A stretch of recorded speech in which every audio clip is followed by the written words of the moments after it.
Hey everyone, how's it going today? I wanted to show you an install. It's car related, not specifically for my car, but I know there's plenty of you out there that actually need this extra space. Now what I'm doing is actually going to be installing this tire rack. I have some tape here. This is where the top of the toolbox lid actually touches the wall, and here's where the door actually comes out and touches the wall. So I want to make sure that it's within this area, and besides that I should be pretty good. So what this is called is the HyLoft foldable tire loft. Whenever you're not using this, say you had gotten rid of a set, you can still fold this up, and you could also even build it as a table later on. But I'll take you through the steps here and just kind of show you what this is all about. So there's not too much needed to actually install this. The kit comes with 3 stud bolts. Some people have said you could get a little bit longer, but these seem to work well for me. The set that I've had has been up for about a month now with no issues or no weird sounds coming from it. So I'm sticking with it. That was the reason why I bought a second one.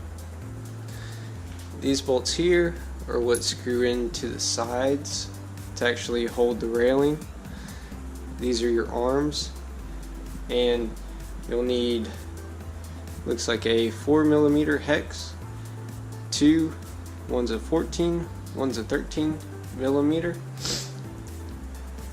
lug socket, and then your wrench here, as well as just a stud finder.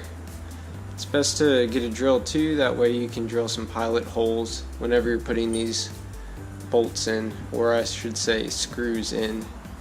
Now the first step you want to do is actually just unscrew this section to actually get this longer piece away from this side, as well as this kind of arm here, because you want to be able to drill this directly into the wall without having this just kind of hanging onto it.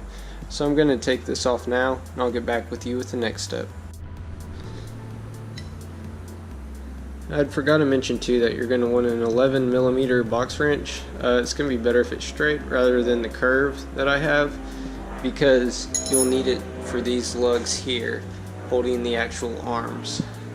Now basically all I'm doing now is finding the studs, kind of have it measured out where I want. The distance I have between the actual one side here and the end, this rail, is 49 inches. And on this you can see I have it 11 inches from the ceiling, which is a little bit low. So on the other side I'm going to actually do just 5-6 inches from the ceiling to raise it up a little bit higher.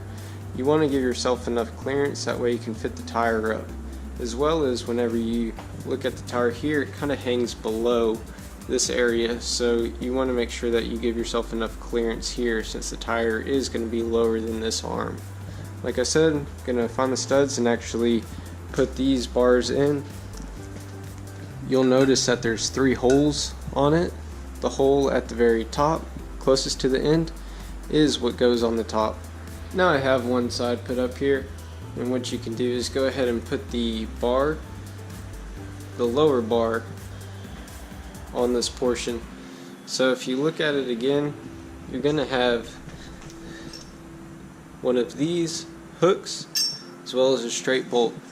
The straight bolt goes on the bottom, and one with the hook goes at the top. So I have this portion up now. I have it tightened down. It's not all the way tight, but just enough. I was going to do the test on it. So it looks like we're good on this one. I'm going to do the other one. I'm going to measure the 48 inches or 49 inches, and then get back with you whenever I'm putting this bar on. Now I have both of these arms up, and I tested this one too to see if it would hold me. If it can hold me, then it's going to hold these tires pretty easily.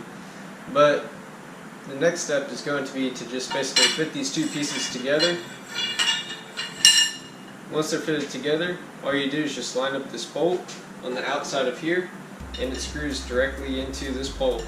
So you'll put one on this side, on the very far, and then the very closest to the wall. Now I have everything tightened down And all set up, the only thing that's left is to put the tires on it.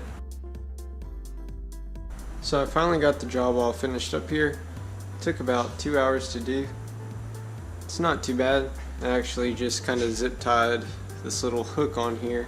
That way I can put my hose up and just keep it off of the actual tank itself. It just looks pretty cool.